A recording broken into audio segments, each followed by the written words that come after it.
Olá, está começando o Senado Notícias Revista. A ansiedade dos brasileiros por saber quando começa a vacinação contra o coronavírus é grande. O ministro da Saúde, Eduardo Pazuello, disse em sessão temática do Senado sobre o plano de imunização do governo que 24,5 milhões de doses serão aplicadas em janeiro. No início da sessão temática virtual, um dia após o anúncio do Plano Nacional de Vacinação, senadores lamentaram a situação em que o Brasil se encontra em relação à pandemia e apelaram pela união para salvar o país da maior crise sanitária já enfrentada. Deixarmos as divergências e peculiaridades de lado e nos irmanarmos para sermos o país campeão da capacidade de desenvolver e concretizar um plano nacional de vacinação, assim como fazemos há tantos anos. A pessoa pode dizer, não, eu não quero me vacinar, se eu morrer é problema meu. Se a pessoa se contaminasse e não transmitisse a sua contaminação a outro, nós poderíamos até entender que, efetivamente, se trata de um assunto particular. Mas quem vive em sociedade, é evidente que o seu direito individual tem que estar submetido ao direito coletivo. O ministro da Saúde, Eduardo Pazuello, ressaltou que o plano de vacinação está pronto, mas o cronograma depende do registro na Anvisa e entrega das vacinas. Segundo Pazuello, o Brasil não está atrasado na vacinação em relação ao resto do mundo. Nós temos 3 grandes laboratórios que têm números bastante claros para nós. O primeiro é da AstraZeneca, com a Fiocruz. O segundo é o do Butantan. E o terceiro é o da Pfizer. Se nós aprofundarmos esses números, nós estamos falando de 500 mil doses da Pfizer em janeiro, 9 milhões de doses do Butantan em janeiro e 15 milhões de doses da AstraZeneca em janeiro. A data exata é o mês de janeiro. A data exata é o mês de janeiro. Pode ser 18 de janeiro, 20 de janeiro, mas se nós pudermos compreender que o processo ele vai nos dar a data, como disse da Operação Overlock, o processo diário de decisão e acompanhamento vai nos dar a data, mas já nos dá um novo desenho. Isso tudo dependendo do registro da Anvisa. Vem negociando com o Butantan, ótimo que coloque isso já publicamente, da gente ter Butantan e Fiocruz já em janeiro com a perspectiva da gente poder iniciar essa vacinação. Acho que esse tem que ser nosso horizonte, tem que ser nossa meta, e o quanto antes a gente der uma data para a população brasileira do possível início da vacinação, melhor. A representante da Anvisa confirmou que até agora não houve pedido de registro de nenhuma vacina. Por que o Brasil ainda não tem nenhuma vacina aqui? Porque, lamentavelmente, nenhuma empresa ainda se dispôs a vir pleiteá-la na nossa agência. O senador Tasso Gereissati perguntou ao ministro se o prazo da Anvisa para responder a pedidos de registro pode comprometer a liberação das vacinas previstas para janeiro. Entrando essas vacinas com suas documentações, a perspectiva que nós tínhamos era até 60 dias. Nós devemos também observar que, uma vez registrado numa agência internacional, a gente poderá solicitar que a Anvisa homologue esse registro no Brasil, e isso é mais rápido do que você iniciar um processo de registro. Quanto a prazo, é até, e a gente acha, pelo menos a gente confia, de que nós vamos trabalhar 24 horas por dia, e a Anvisa e seus técnicos 24 horas por dia, para que a gente conclua o processo e possa realmente vacinar as pessoas com segurança e eficácia. O Congresso aprovou a Lei de Diretrizes Orçamentárias para 2021. O projeto não passou pela Comissão Mista de Orçamento este ano. Foi direto ao plenário. A votação da proposta do orçamento ficou para o ano que vem. A sessão foi dividida em 2 partes, em razão da pandemia do coronavírus. primeiro com os deputados e depois com os senadores. A LDO orienta a elaboração do orçamento e estabelece critérios para gastos temporários, para evitar a paralisação da máquina pública caso o país ainda não tenha a peça orçamentária aprovada. O relator da proposta manteve as metas fixadas pelo Poder Executivo. A meta fiscal para 2021 ficou definida que será de 247 bilhões e 100 milhões de reais negativos. O texto prevê a correção do salário mínimo em janeiro dos atuais R$ 1.045 para R$ 1.088. O crescimento do Produto Interno Bruto deve ser de 3,2%. O dólar deve ficar em R$ 5,30. A taxa Selic em 2,1%.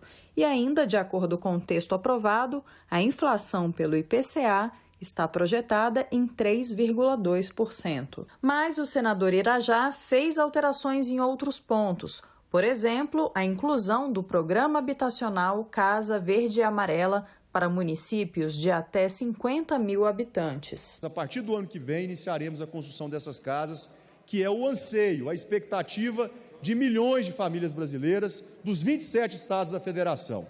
Entendemos que o programa cumpre um papel essencial no momento econômico que passa o país. Além disso, teremos o fomento na geração de empregos e no setor da construção civil. Como novidade, o parecer também elenca despesas que estarão protegidas de cortes orçamentários no ano que vem, como as ações voltadas ao combate da pandemia da Covid-19 e ao Programa de Pesquisa e Inovação em Agropecuária da Embrapa. O outro legado que quero deixar, essa marca importante, e que acredito que é a expectativa de todos os municípios do país, dos 5.500 municípios da federação, que foi um importante avanço que aprovamos no Congresso Nacional, a conhecida PEC 61, que permitiu que os recursos da União pudessem, através de transferência especial, chegar de forma célere aos municípios. Nós agora estamos ampliando esse benefício, essa vantagem, essa desburocratização para as emendas também impositivas de bancada. Muitos parlamentares criticaram o fato de a Comissão Mista de Orçamento não ter sido instalada este ano. É a primeira vez que a LDO é votada diretamente no plenário do Congresso. Nunca antes, na história da República, se votou uma LDO direto no plenário. Abriu aí um precedente histórico por conta da pandemia, a gente compreende, mas injustificada da não instalação de uma comissão de orçamento. Só estamos tendo essa urgência hoje porque não houve a definição e a instalação da CMO antes, não por fato externo, não por conta da pandemia, nem nenhum outro fato fora do controle do presidente do Congresso Nacional, mas por uma decisão política e de disputa de poder. O Congresso também aprovou a abertura de créditos de 4 bilhões de reais para compensar estados e municípios pela Lei Candir. Foi aprovada ainda a liberação de 3,3 bilhões de reais para vários órgãos do Poder Executivo e ministérios e para pagamentos de pendências com organismos internacionais.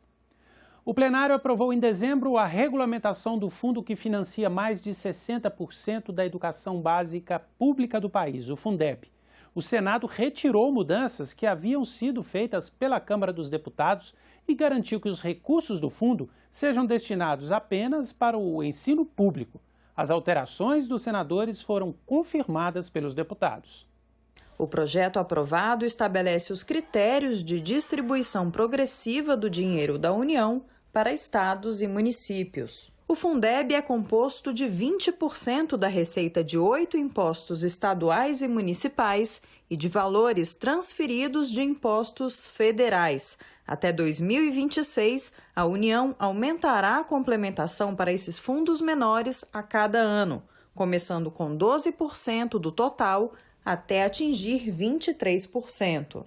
Para garantir que todo o dinheiro seja destinado apenas à educação pública, o relator decidiu reapresentar o texto inicial da proposta, diferente do que a Câmara acabou enviando ao Senado. Os deputados haviam incluído, por exemplo, a possibilidade de que escolas do Sistema S fossem beneficiadas. Eu acho que o mais prático, o mais rápido e ao que é consenso, eu acho aqui, que foi debatido durante esse tempo todo, é simplesmente nós acatarmos o relatório do Rigoni, porque foi esse o relatório que nós aprovamos nas comissões. Se tiver alguma alteração, a Câmara que faça alteração. Esse projeto, como estava, ia retirar todo esse avanço um pouco mais, ou seja, demos com uma mão, estávamos retirando com duas. Agora, Vossa Excelência, com essa capacidade que teve de ouvir a todos, de encontrar um bom termo, Vossa Excelência resgata a credibilidade do Congresso Nacional. Eu não tenho como assegurar, do ponto de vista regimental, que a Câmara não vá alterar o texto e o entendimento construído que vai ser votado hoje nessa conciliação que está sendo feita com o relator e com os líderes partidários. O que eu acho que é um sinal claro que o Senado está dando de resgatar o entendimento que foi feito na votação quando da constituição do novo Fundeb. O plenário do Senado também aprovou nesta semana outros projetos de lei, entre eles o que cria o cartão de vacinação digital.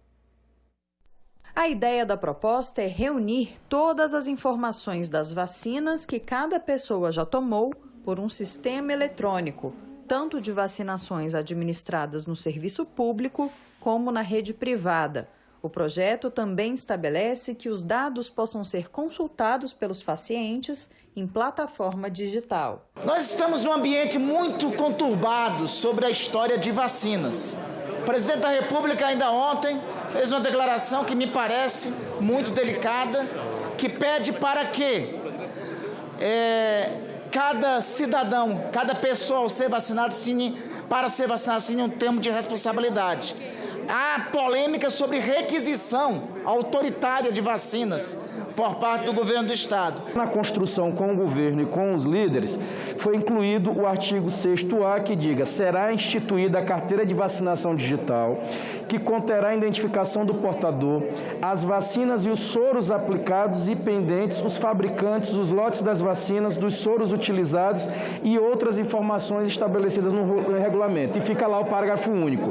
Toda a população brasileira receberá as vacinas a que tem direito, no momento oportuno, independentemente de possuir a carteira definida no capítulo do artigo. Os senadores ainda aprovaram outro projeto que cria uma carteira digital de vacinação. O texto também estabelece processos de rastreamento de vacinas e soros no Sistema Único de Saúde. Esse rastreamento é referente a uma cadeia de movimentação dos produtos utilizados no Programa Nacional de Imunizações, incluindo as etapas de fabricação, importação, distribuição, transporte e armazenagem. A nosso ver, isso significa aumentar ainda mais a segurança dos pacientes frente aos potenciais efeitos adversos, monitorar a qualidade dos imunobiológicos utilizados no Sistema Único de Saúde, SUS, verificar a eficiência dos processos logísticos em todas as instâncias da rede de frio,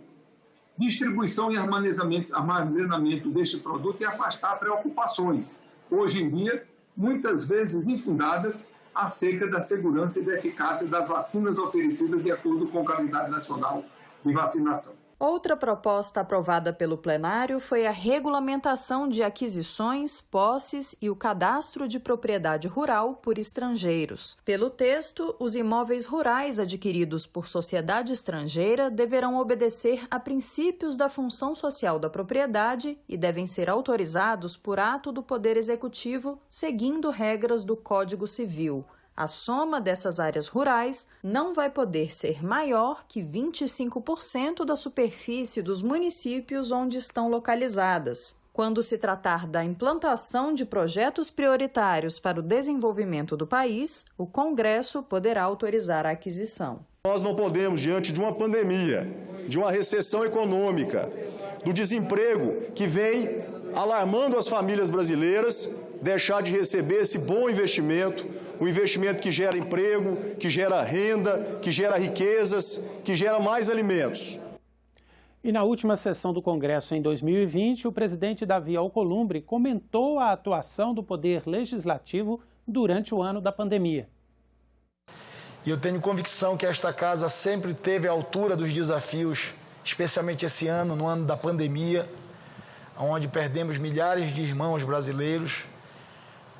Com certeza foi um grande desafio para todos nós e nós nos debruçamos sobre esses desafios, enfrentamos esses desafios e o relatório que foi apresentado pela Secretaria-Geral da Mesa da nossa atuação nesse ano da pandemia, com uma produtividade, uma das maiores dos últimos 25 anos, representa esse esforço coletivo dos partidos, das lideranças partidárias, do conjunto do Senado Federal, que deixaram as suas ideologias e as suas diferenças partidárias de lado, a favor das causas do povo brasileiro, da nação brasileira e da proteção da vida e do emprego e do país.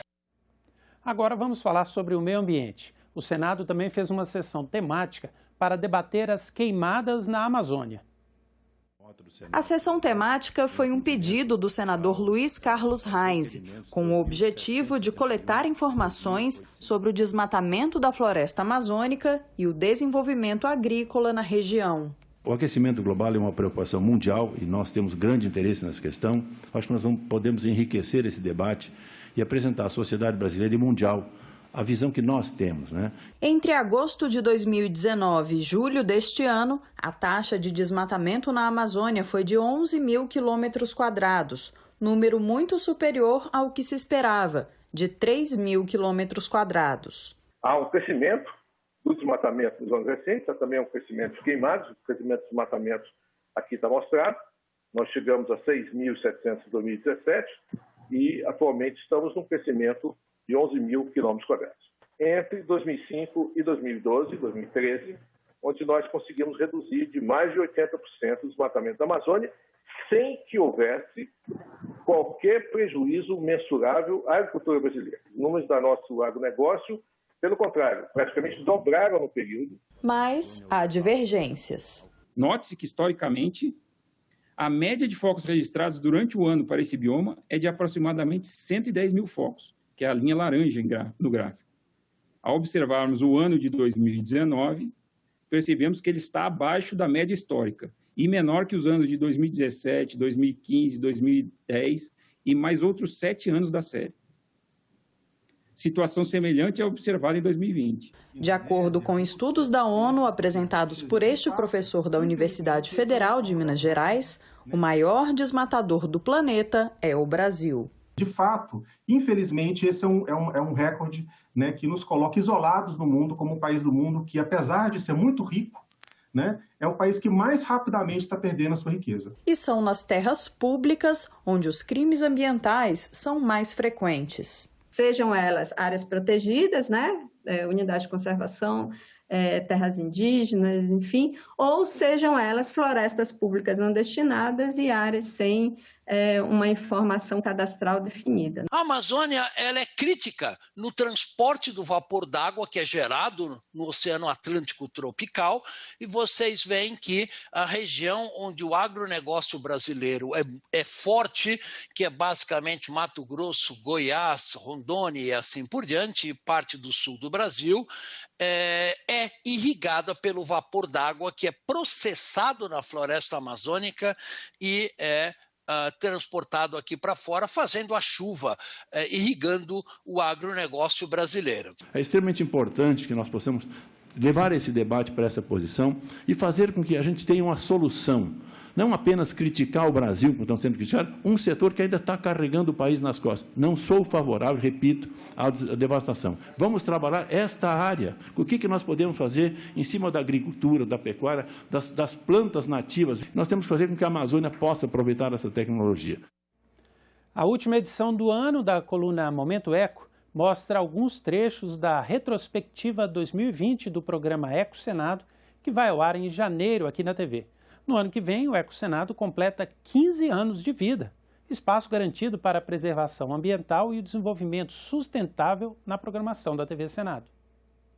A gente separou para vocês verem em janeiro os melhores momentos do Ecosenado em 2020, um ano marcado pelos desafios que o enfrentamento à pandemia de coronavírus trouxe para todos nós. No caso do Ecosenado não foi diferente e nós nos reinventamos em 2020, com o apoio das videochamadas, das gravações por celular e também com o uso do nosso arquivo de imagens, nós buscamos especialistas em todo o país para continuar levando para vocês os principais temas relacionados com a preservação ambiental. Pandemia e meio ambiente.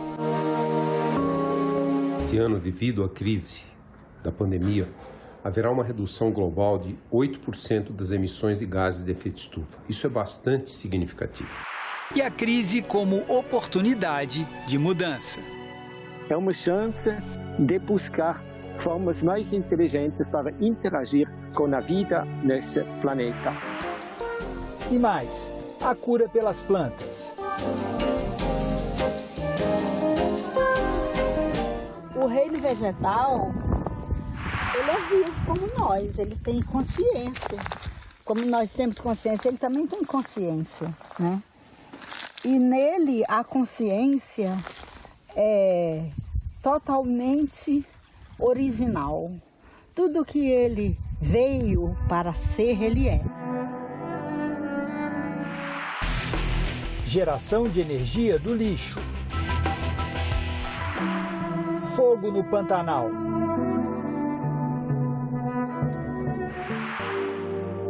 E o tratamento dos animais queimados.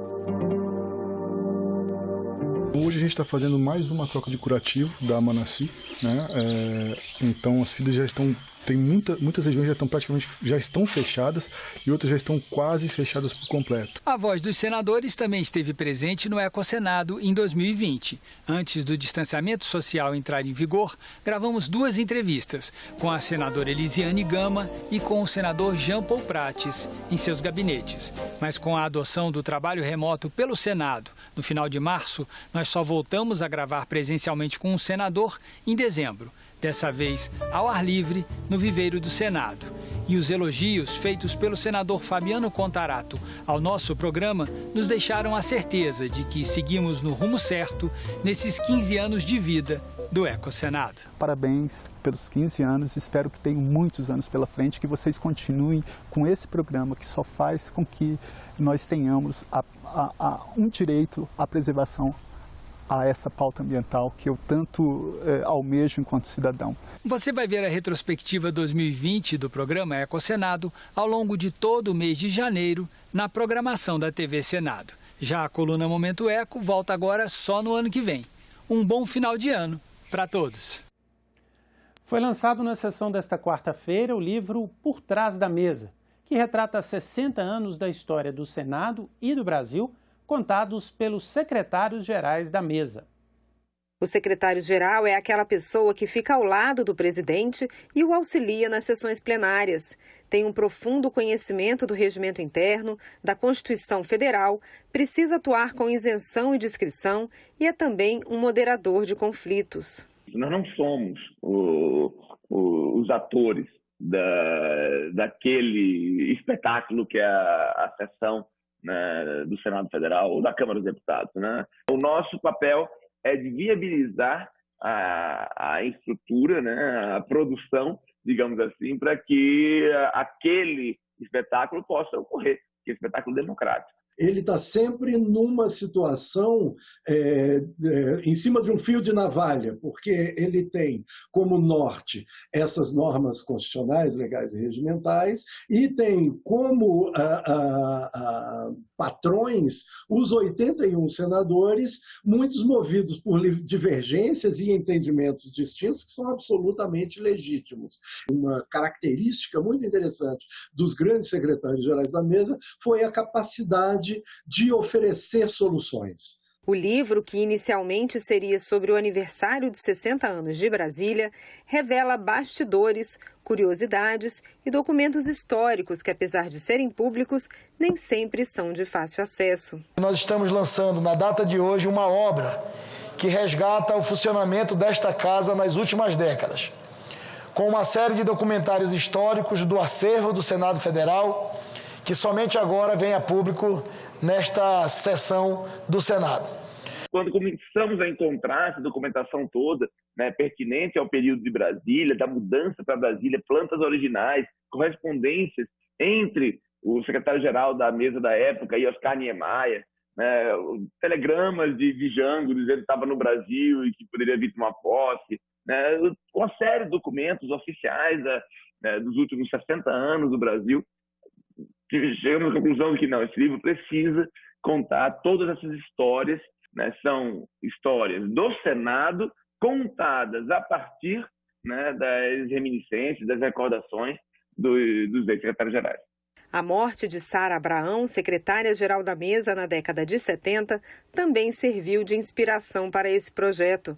Poucos meses antes de morrer, em 2017, ela publicou um livro intitulado Memórias do Senado. Foi justamente esse fato que ensejou a ideia de preservar a memória de dessas pessoas que trabalharam tão próximo do exercício do poder. Por trás da mesa tem 370 páginas e conta as memórias de 8 secretários gerais. Começa com Isaac Brown, que trabalhou na mudança do Senado do Rio para Brasília e estava na função desde 1946, e passa por Sara Abraão, Nerione Cardoso, Guido Carvalho, Sara Figueiredo, Raimundo Carreiro, atual ministro do TCU, Cláudia Lira e Luiz Fernando Bandeira de Mello, atual secretário. A obra narra eventos históricos como a crise da renúncia de Jânio Quadros, o fechamento do Congresso Nacional, a redemocratização, os impeachments de Fernando Collor e Dilma Rousseff e todas as adaptações para permitir que as sessões do Senado pudessem acontecer de forma remota em função da pandemia do novo coronavírus. Esta obra se propõe a cumprir um compromisso público do Senado Federal com a preservação da sua memória, que se confunde com a memória do Brasil. Estará disponível para consulta nas principais bibliotecas públicas do país, assim como a venda também na livraria do Senado Federal. O livro é rico em imagens e documentos e é fruto de um trabalho de pesquisa e entrevistas que durou 3 anos. Eu estou impressionadíssima com o conteúdo, com a riqueza da história que está aqui publicada. Isso aqui é uma riqueza para o Brasil.